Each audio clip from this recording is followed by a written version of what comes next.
പോലീസിന് ചരിത്രത്തിലാദ്യമായി കേന്ദ്ര ഗവൺമെന്റിന്റെ 2 അവാർഡുകൾ ലഭിച്ചിട്ടുണ്ട്. ഇന്റർനാഷണൽ ഡെമോക്രസിക്കകത്ത് ലോകത്തിലെ ഏറ്റവും വലിയ എഫിഷ്യന്റ് ആയിട്ടുള്ള പോലീസ് സ്കോട്ട്ലൻഡ് യാർഡ് പോലീസാണ്. ആ സ്കോട്ട്ലൻഡ് യാർഡ് പോലീസിനോട് ഉപമിച്ചുകൊണ്ട് കേരള പോലീസിനെ വിവക്ഷിച്ച അനുഭവം കഴിഞ്ഞ 10 കാലത്തിനിടയിൽ നമുക്കുണ്ടായിട്ടുണ്ട്. കഴിഞ്ഞ 10 കൊല്ലക്കാലം ജനമൈത്രി പോലീസ് എന്നാണ് കേരള പോലീസിനെ അറിയുന്നത്. ആ പോലീസ് പെട്ടെന്ന് മാറുകയാണ്. ആ പോലീസിൽ എല്ലാവരും ഇല്ല. കാരണം ഇത്തരം നല്ല പ്രവർത്തനങ്ങൾ നടത്തി അവാർഡൊക്കെ നേടിയ പോലീസ് ഉദ്യോഗസ്ഥന്മാരെ എല്ലാം തെലങ്ങും വെല്ലങ്ങും ട്രാൻസ്ഫർ ചെയ്യണം. അതാണ് കോടതിയിലൊരു സംഭവം ഉണ്ടായത്. അവിടെ ഒക്കെ ഒരു പാട്ടാണ്. ഗവൺമെന്റ് പീഡർക്ക് 4 പോലീസുകാർ കാവലും കാണും. ഇന്നലെ നിന്ന ഒരു പോലീസ് അല്ലാതെ ഒരു 4 പോലീസുകാർ വന്നപ്പോൾ പ്ലീഡർ ചോദിച്ചു, നിങ്ങൾ എവിടുന്ന് വന്ന? ഞാൻ DCC ഓഫീസിൽ നിന്ന് പറഞ്ഞു വന്നാണ്. നിങ്ങൾ കാണണം അതിൻ്റെ ഒരു കഥ. അപ്പൊ DCC ഓഫീസിൽ നിന്ന് നിയമിക്കുക പോലീസുകാർ. അപ്പൊ പ്ലീഡർ പറഞ്ഞു പോലെ DCC ഓഫീസ് വന്നാലൊന്നും ഇവിടെ നിൽക്കാൻ പറ്റില്ല, ഇത് കോടതിയാണ്, നിങ്ങളെ ഇങ്ങോട്ട് അലോട്ട് ചെയ്ത ഓർഡറുമായിട്ട് വരിക, നിങ്ങൾക്കൊരു സ്റ്റേഷൻ ഉണ്ടാവും, അവിടെ നിന്ന് ഓർഡറായി വാങ്ങും. അങ്ങനെ അവരെ പറഞ്ഞയച്ചിട്ട് പിന്നെ 2 മണിക്കൂർ കഴിഞ്ഞാൽ ഒരു ഓർഡർ ആയിട്ട് വന്നു എന്നാണ് പറയുന്നത്. അപ്പൊ ആ നിലയിലേക്ക് പോലീസ് മാറിയിട്ടുണ്ട്. ഇപ്പൊ ഭരണം മാറിയപ്പോ പഴയ കേസുകൾ ചികഞ്ഞെടുത്ത് പ്രതികാരം ചെയ്യാനും രാഷ്ട്രീയമായി അമർച്ച ചെയ്യാനുമുള്ള ധാരണയിലുള്ള പ്രവർത്തനങ്ങൾ തുടങ്ങുകയാണ്. കോൺഗ്രസിന്റെ ഒരു സംസ്കാരം, കോൺഗ്രസിന്റെ കാലാകാലങ്ങളായി കോൺഗ്രസ് എന്ന് പറഞ്ഞാൽ അതാണ്. ഇവിടെ വടകര താലൂക്കിൽ മുസ്ലിം ലീഗും അതിനേക്കാൾ മുമ്പിലാണ്. ഒരു കാര്യം ഞങ്ങൾ പറയാം, ഞങ്ങൾ പോലീസിന്റെ തണലിൽ വളർന്ന പാർട്ടിയല്ല.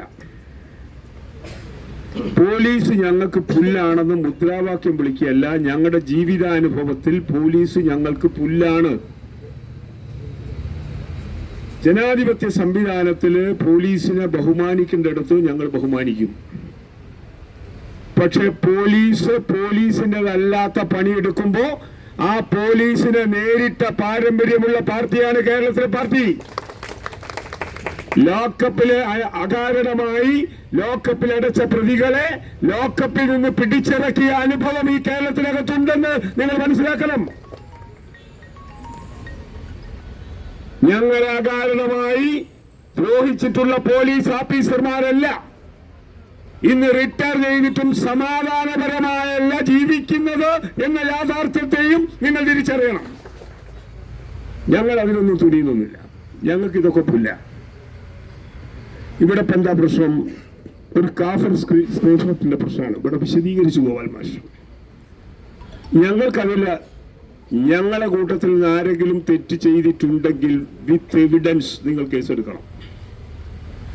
ഇവിടെ ഒരു പോലീസ് അന്വേഷിച്ച് അതിന്റെ ഉറവിടം കണ്ടെത്താൻ കഴിഞ്ഞിട്ടില്ലെന്ന റിപ്പോർട്ട് കൊടുത്ത് ക്ലോസ് ചെയ്തിട്ടുള്ള ഒരു കേസ് റീഓപ്പൺ ചെയ്ത് കഴിഞ്ഞിട്ട് പോലീസ് SP പോലും പറയുന്നത് ഇതിന്റെ തുടക്കം, ഇതിന്റെ ആവിർഭാവം അല്ലെങ്കിൽ ഇതിന്റെ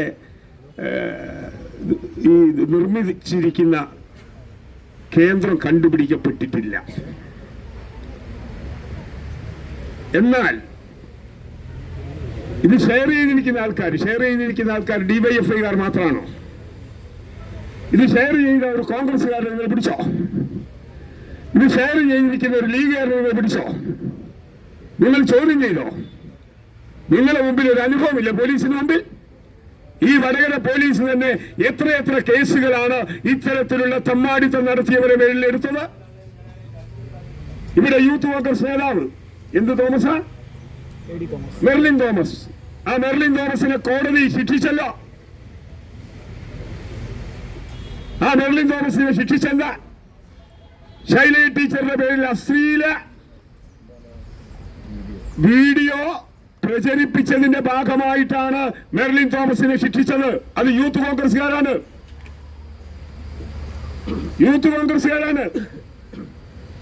പിന്നെ റിപ്പോർട്ടർ ചാനൽ ഇവിടെ ഈ അടുത്ത കാലത്ത് 24 തെരഞ്ഞെടുപ്പിൽ ഒരു വളരെ പ്രധാനമായ ഒരു കാര്യം കൊണ്ടുവന്നു. എന്താ പ്രചരിപ്പിച്ചത്? ശൈല ടീച്ചറുടെ പ്രസംഗം എന്താ പറഞ്ഞ്? മുസ്ലിങ്ങൾ മതമൗലികവാദികളാണ്, തീവ്രവാദികളാണ്. ആ പ്രസംഗം പ്രചരിപ്പിക്കുകയാണ്. അത് പ്രചരിപ്പിച്ചു കഴിഞ്ഞ് ആരാ പ്രചരിപ്പിച്ചത്? കോൺഗ്രസ് ലീഗുകാരല്ലേ പ്രചരിപ്പിച്ചത്? അതിന് പ്രതിയായിട്ട് പിടികൂടപ്പെട്ടത് ആരാ? കോൺഗ്രസ്സുകാരല്ലേ? അത് റിപ്പോർട്ടർ അരുണാണ്, റിപ്പോർട്ടർ ചാനലിന്റെ ആളാണ്. റിപ്പോർട്ടറിന്റെ ഒരു അഭിമുഖത്തിനാണ് ടീച്ചർ പറഞ്ഞത്. ടീച്ചർ എന്താ പറഞ്ഞത്? ടീച്ചർ പറഞ്ഞത് കട്ട് ചെയ്യാണ്. ടീച്ചർ പറഞ്ഞു, മുസ്ലിങ്ങൾ മതമൗലികവാദികളാണോ? അല്ല എന്ന് പറഞ്ഞ ടീച്ചർ പ്രസംഗിക്കുകയാണ്. മുസ്ലിങ്ങൾ തീവ്രവാദികളാണോ? അല്ല എന്ന് പറയാണ്. അപ്പൊ മുസ്ലിങ്ങൾ തീവ്രവാദികളാണെന്ന് കട്ട് ചെയ്ത് കൊടുത്തു. അത് അരുൺ ഈ ലോകത്തോട് വളരെ കൃത്യമായി പറഞ്ഞു. അതിന് അറസ്റ്റ് ചെയ്താല് കോൺഗ്രസ്സുകാരെ ലീഗുകാരല്ലേ? ഇനി മാഹിയിലെ ലീഗിന്റെ നേതാവ് ഒരു അസ്ലം, പ്രാദേശിക നേതാവ്, ആ അസ്ലമിന് 25,000 രൂപ പിഴ വിധിച്ചെന്താ? അതും ഇത്തരത്തിലുള്ള അശ്ലീല പോസ്റ്റർ പ്രചരിപ്പിച്ചതിന്റെ ഭാഗമാണ്. തീർന്നില്ല, മറ്റൊരു പ്രചരണം വന്നു ഇവിടെ. എന്താ? ടീച്ചറെ കോവിഡ് കാലത്ത് കേരളത്തിലെ ജനത കക്ഷി രാഷ്ട്രീയത്തിന് അതീതമായി ടീച്ചറമ്മ എന്ന് വിളിച്ചു, ബഹുമാനിച്ചു വിളിച്ചു. ശൈല ടീച്ചർ സ്ഥാനാർത്ഥിയായപ്പോ ടീച്ചറമ്മയല്ല ബോംബമ്മയാണ് എന്ന് പ്രചരണം അടിച്ചു. ബോംബമ്മയാണ്. അതെന്താ? അത് പ്രചരിപ്പിച്ചത് എന്തിനു പേരില? മർക്കസിന്റെ ലെറ്റർ പേരില. അത് പ്രചരിപ്പിച്ച് ടീച്ചറെ ഡിമോറലൈസ് ചെയ്യാനാണ്. മർക്കസുകാർ പരാതി കൊടുത്ത് അവിടെ എന്താ പ്രശ്നം? മർക്കസ് എന്ന് പറയുന്നത് AP വിഭാഗമാണ്. AP വിഭാഗം, അതിനകത്തുള്ള നല്ലൊരു ശതമാനം ആളുകൾ ഇടതുപക്ഷക്കാരാണ്, ഇടതുപക്ഷ സഹയാത്രികരാണ്, ഇടതുപക്ഷത്തിന് വോട്ട് രേഖപ്പെടുത്തുന്നവരാണ്. അപ്പൊ അവരുടെ ഇടയിൽ വോട്ട് തട്ടിയെടുക്കാൻ വേണ്ടിയിട്ടുള്ള പ്രചരണമായിട്ടാണ്